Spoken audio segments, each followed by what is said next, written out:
महाराष्ट्रात झालं. महाराष्ट्रामध्ये मुख्यमंत्री माझी लाडकी बहीण इतकी पावली महायुतीला, काय रांगेने कोणा नवऱ्याचं ऐकलं नाही, नेत्याचं ऐकलं नाही. आणि इथे केवढ्या सीटा मिळाल्या, 144 आता मुख्यमंत्र्याला 237 मिळाल्या. समोर आम्ही मी संसदीय कामकाज मंत्री आहे, समोर शोधावेच लागतं. तरी या की आम्हाला कायदा करायचा आहे, विरोधक नसताना कायदा कसं करू. ते सगळे म्हणून 40-50 जणच आहे. तेच बिहारमध्ये झालं. आता विचार विरोधी लोकांनी असा केला पाहिजे की बाबा किती दिवस आपण पैसे खर्च करणार आहोत, वेळ खर्च करणार आहोत, परीक्षा घेणार आहोत. परीक्षेचा निकाल लागला, बिहारमध्ये लागला, दिल्लीमध्ये लागला, दिल्लीमध्ये विधानसभेत लागला, केंद्रामध्ये तिसऱ्यांदा मोदीजी पंतप्रधान झाले. देशामध्ये 22 राज्यांमध्ये भारतीय जनता पार्टीचं मुख्यमंत्री तरी आहे ना, तो उपमुख्यमंत्री ते आहे. समजा आता बिहारमध्ये उपमुख्यमंत्री आहेत, 2 उपमुख्यमंत्री आहेत 22 राज्यामध्ये. पंतप्रधान यांचा, राष्ट्रपती यांचे, उपराष्ट्रपती यांचे, लोकसभा अध्यक्ष यांचा, राज्यसभा सभापती यांचा, आणि आता म्हटल्याप्रमाणे 22 राज्यामध्ये मुख्यमंत्री उपमुख्यमंत्री आहे. अशा पार्टीबरोबरच लोक जाणार, कारण त्यांना या पार्टीबद्दल विश्वास नाही पडला.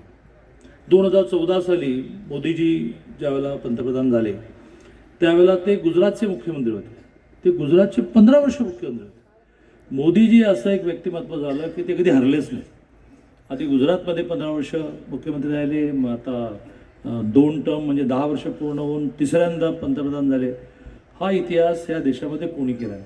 आता का लोक असा विश्वास ठेवतात, त्या भानामती करतात, त्या जादू करतात.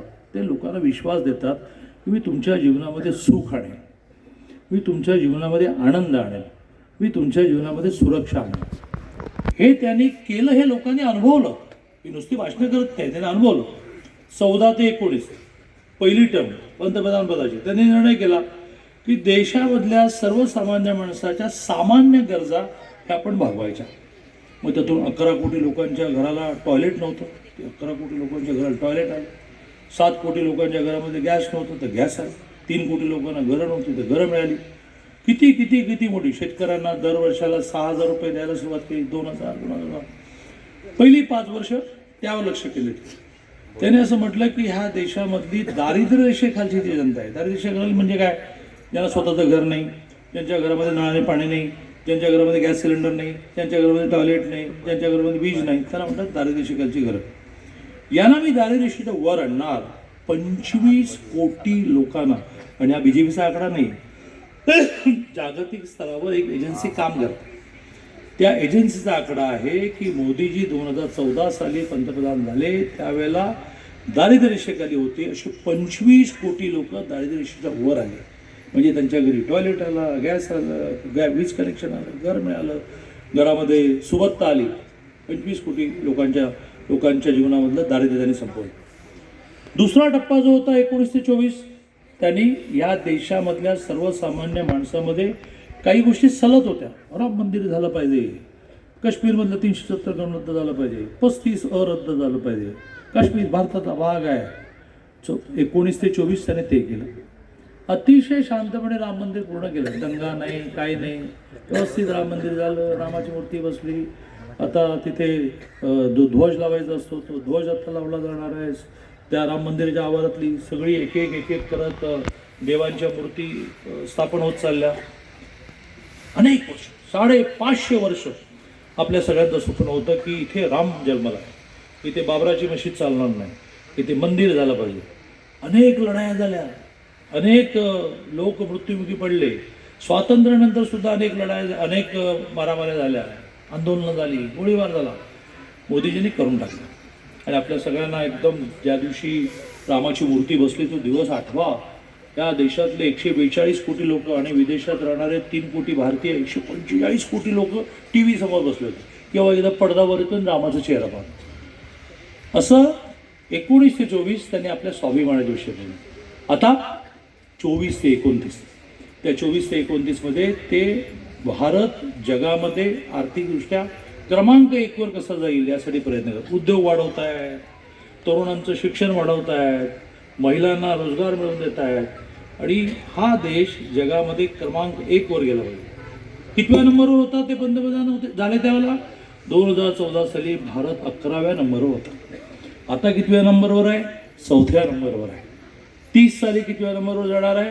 3ऱ्या नंबरवर जाणार. त्यावेळेला आपण जपानला मागे टाकणार, आपण आता जर्मनीला मागे टाकणार. आणि 35 आणि 47 असे 2 टप्पे, 2च देश पुढे राहणार, चायना आणि अमेरिका. त्यांना मागे टाकण्यासाठी आता ते 24 ते 29 कामाला लागले. त्यांनी तरुणांना म्हणजे नवीन शैक्षणिक धोरण आणलं, ज्या शिक्षणाच्या माध्यमातून मुलामुलींना नोकऱ्या मिळतील, व्यवसाय करणाऱ्यांना कर्ज उपलब्ध करून देणं, कमी व्याजाचे कर्ज उपलब्ध करणं, शेतकऱ्याचं उत्पन्न दुप्पट करणं, शेतकऱ्याच्या शेतमालाला भाव देणं, शेतकऱ्याला वर्षातून 6,000 त्यांनी आणि 6,000 राज्यांनी 12,000 देणं, चांगलं बियाणं घ्या, चांगली खतं वापरा, चांगलं पीक काढा, चांगलं एक्सपोर्ट करा, निर्यात करा आणि देश श्रीमंत करा, असं त्यांना 24 ते 29चं टार्गेट आहे. आता हे त्यांचं टार्गेट आहे, ते दिल्लीत बसून ते नाही पूर्ण करू शकत ना. त्यासाठी राज्यात पण सरकार लागतं, मग त्या शहरातही सरकार लागतं आणि मग तिन्ही ठिकाणी सरकार असलं. त्यांनी समजा एक योजना दिली, प्रत्येकाच्या घरामध्ये नळाने पाणी गेलं पाहिजे, हर घर नल से पाणी असं त्या योजनेचं नाव आहे. 70,000 कोटी रुपये त्यांनी दिले. आणि भोरमध्ये समजा भारतीय जनता पार्टीचं राज्य नसेल, कुठलं तरी विरोधी राज्य असेल, तर ती योजना नीट अंमलबजावणी करणार नाही. म्हणजे मोदीजी असं नाही म्हणणार की माझं सरकारने भोरला पैसे देऊ नका. हां, जसं हिंदू मुस्लिमच्या बाबतीमध्ये 80 कोटी लोकांना गेली 5 वर्ष ते 35 किलो धान्य मोफत देत आहेत. हिंदू नाही देतात, मुसलमानांना देतात. ते कधी भेदभाव करत नाही. लोकशाही आहे, सगळं सगळ्यांना मिळालं पाहिजे. तर भोरमध्ये निधी येईल, पण त्याची अंमलबजावणी नीट होईल का? अधिकारी नीट सहकार्य करतील का? आणि त्यामुळे केंद्रात जे सरकार आहे तेच राज्यात लागतं, राज्यात जे सरकार आहे तेच भोरमध्ये लागतं. तर विकास अतिशय चांगल्या पद्धतीने होतो.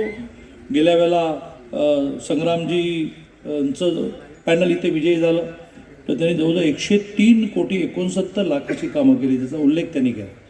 आता त्यांनी येताना मी त्यांना विचारलं, मी लवकर येतो याचं कारण मला थोडी माहिती करून घ्यायची असते. आता काय करणार आहात?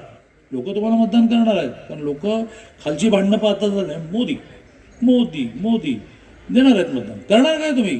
त्यावेळेला इथली MIDC राहिली आहे मागे, ती आम्हाला पूर्ण करायची आहे. मोठमोठे कारखाने आणायचे आहेत आम्हाला, त्या कारखान्यामध्ये आमच्या तरुणांना रोजगार मिळाला पाहिजे.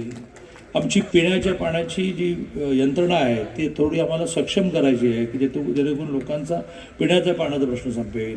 आम्ही सिमेंट कॉन्क्रीटचे रोड खूप केले, पण काही राहिले आहेत ते आम्हाला पूर्ण करायचे आहेत.